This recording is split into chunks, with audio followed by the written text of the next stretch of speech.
So makikita naman natin, oh. Tatlo yan, oh. Tatlo. Special guest, eh. Siyempre, hindi tayo basta-basta nagpapag-guest ng mga ano, eh. So, wala nang, without any further ado ba yun? Without any further ado, pinakikilala ko ang bisita namin. From Dream Team USA, number 8, Don Pit Ipin. Let's go! Yeah. Parang ganito ba lang ang bola sa NBA, ah? Magaling na po siya mag-Tagalog. Matagal na po siya sa Pilipinas. Siya ngayon ay 40 years old. Bali, 40 years na siya nga sa Pilipinas. Ano lang po tayo? Healthy living. Wala pong kahit ikot yung kami, walang napag-decidean po namin na huwag po muna uminom. Kasi syempre, may NBA player po tayo. NBA player po tayo bisita. Kaya naman. Baka sabihin, paano tayo ngayon? You guys are unhealthy. Years. Parang hindi nyo inalog. Ayos na yan. Ang taba Narinig ng mo mababaw, eh. Sinake nga yan. Na-sweeten yung pinabili mo, eh. Cheers sa healthy life. Parang konti nung yelo na akin. Isa lang to, min, eh. Dalawa yan. Nalusaw na. Pili. Pili na kayo. Ay, ketchup. Sa akin, lalagyan. Diyan talaga. Anong gusto nyo, men? Pili na kayo kahit ano dyan. Ito sa akin. Sige. Sorry. Kasi walang ganyan sa States, eh. Sorry.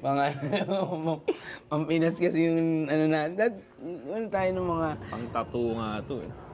Actually, dahil sa bisita namin na si Mr. Don Pit Ipin, kinonvert po namin yung mga pan-charge namin to 110. Kasi sa US po kasi 110, eh. So, sabik po siya sa keso. Kasi sa States daw, puro keso di bole. Di ngayon lang daw siya nakateam ng Eden, eh. Anong ranch? Pakiabot. Pakiabot.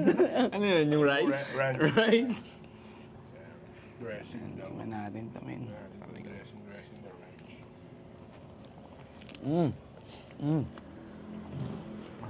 Pero kagandahan mo namin, kaya talaga siya yung niyaya namin. Kasi, at least, hindi mahirap, eh. Kasi sanay na siya mag-Tagalog, eh. Kaya rin po niya mag-Kapampangan. Hindi pinagkakamak. Ay!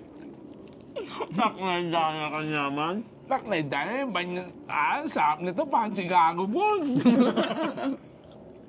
Chef, paano mo nga pala ginawa yung ganito, no? Tsaka saan mo siya natutunan?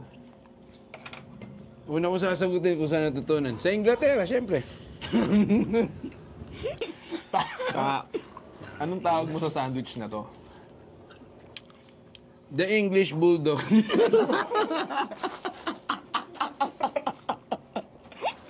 Ano ba Inglaterra? US ba? Di ba England pala yun? Sandwich. Natanong ko, ano pa kayo ng sandwich mo? Sorry. Kaya naman ako. Ito ang tawag dito, super sandwich. Less cheese. Kasi kung with cheese talaga yan, ilalagay ko yung isang bloke, yung with cheese. Parang Ganun sa States, di ba? Mr. Pit Ipin. Oh. Parang mango bar. Graham. Parang ang lamog nun lahat ng pinya. Kaya nga, parang overripe. Oo, men. Panis na yata. Ang pangit ng lasa, men. Huwag kayo... Sabi sa inyo yung lata yung... Wala nga. Wala yata. Maliit lang.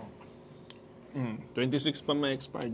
Ganun talaga pag yung Original. Lamog, men. Dapat to sweetened. Hindi, ang tamis. Ang lamog, men. Di ba nalalasahan mo rin?